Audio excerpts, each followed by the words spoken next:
What made you realize the relationship was over? When I got a Facebook message from another dude saying your wife is cheating on us. He thought we had one of those open relationships. Editing to add, this happened a little over 10 years ago. I got custody of the kid, I'm remarried, great job, new house, I'm doing good. And I also laugh about it when I think back on it. Wow. I had a similar situation happen, but it was with my girlfriend at the time. I've told the story on Reddit before, but basically my dad lives in Boston and I visit him yearly. She didn't want to go with me, which is fine, but she was mad at me for going without her. I paid all the bills and she lived with me and was between jobs for the past 8 months. So I just said fuck it and went to see my dad. First day of the trip I get a Facebook message from a dude telling me that my girlfriend had invited him over and they had sex, and he went to look up her Instagram and saw pictures of us. He found my Facebook and sent me a heads up. I knew instantly that our faltering relationship of 5 years was over that instant. Thank God I had my dad there with me to give me his sage advice. I started anti-anxiety meds and my ex-husband immediately wanted me to get off of them because I started seeing his emotional manipulation for what it was, instead of getting caught up in the anxiety and just quietly going along with whatever he wanted, to make it easier. He would get me all riled up on purpose and then turn around and say that I'm unstable because how can I react like that after he just spent like 30 minutes doing the most juvenile stuff to get me to that point. I mean, like put hands over his ears and go la la la.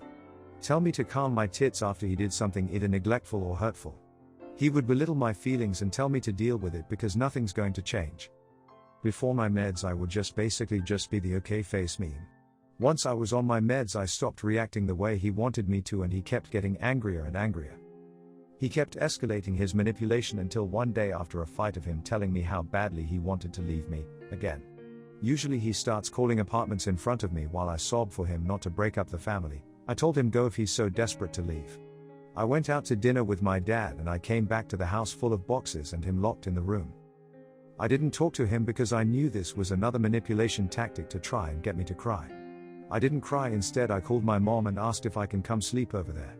He drove me because he said that if I took the car this wasn't going to work, which obviously meant him leaving.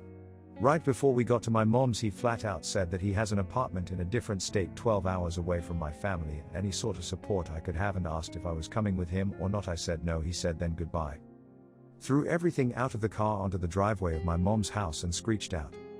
He left at 5 a.m. the next morning and I didn't accept any of his calls or texts for a week.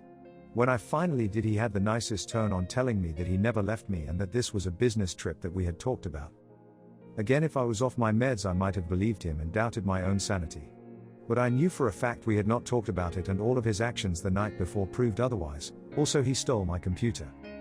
To this day he blames my medicine for why our relationship is broken. In a way he's right. My medicine was the only way I was able to see the abuse for what it was. We were only 3 months into the relationship and I was pretty happy with what we had, until she asked me if we were together because we wanted to be, or if it was because we were afraid to be alone. We were very different people. She was super Christian, I'm an atheist. She was very talkative and optimistic, I'm quiet and fairly cynical. It was a relationship straight out of a sitcom. Obviously we had very stark differences, but we had never had a bad argument because we knew how to communicate our feelings and viewpoints properly when we disagreed. But that question consumed me.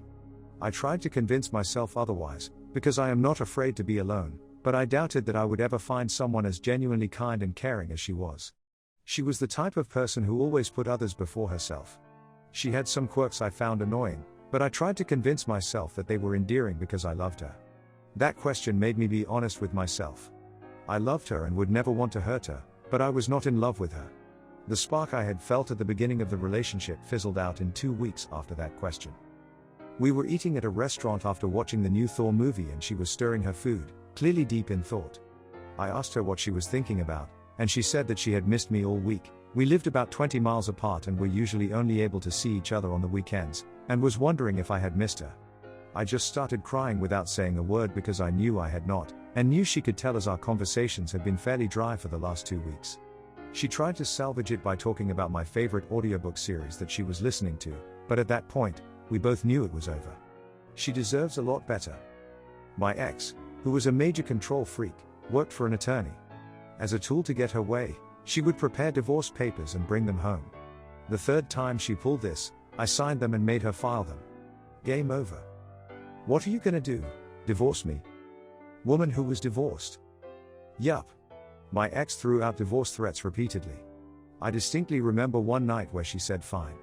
I'll go to a lawyer on Friday, and we'll get a divorce." She didn't. But I eventually did. I couldn't keep dealing with that kind of fight. I dated a woman who blamed me for literally any problem she had. Peanut butter out?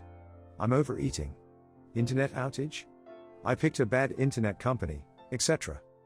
I had already had enough when she broke up with me to try to teach me a lesson, but I warned her that if she tried that again that I'd be out the door. 2 weeks went by and we were out of soda. She broke up with me again to teach me a lesson and I refused to take her back. As I was packing, she attacked me with a knife. I barricaded myself behind the bathroom door and dialed 911. She ended up stabbing herself several times and tried to blame it on me, but the cops knew better considering the situation and my defensive wounds. 26-year-old me learned a lot of lessons that day. I had a friend, we were going to the same school, same clubs. There was something wrong about him, but I tried to be civil and have a friendship. I should be able to do that, right? Once he told me, he hated having the relationship with her girlfriend. It was monotone, nothing exciting. The thrill of flirting, suspense of uncertainty, he enjoyed the chase. When everything is fine, he would create an argument, fight over and try to win her back, make up to her. When she forgives him, he kisses another girl, creating drama, then fights back for her. Tries to earn her trust back. After a couple years, he cheated on her. I am almost certain, it was the result of increasing stress testing his relationship. She wasn't stupid, but stuck in this toxic relationship. I believe he was the most functional and skilled sociopath I've ever encountered. I am not saying yours was one too, but constantly breaking up and getting together without any significant life changes has something bad behind it. Sometimes it is something mild, commitment issues. Sometimes it is wild, being a toy of a sociopath. It is hard to see from inside those relationships, but it is necessary to read, witness, know similar stories to be able to recognize the pattern. Good luck, random Redditor, on your journey to find love. Like this video and subscribe to Web Convos for more Reddit stories.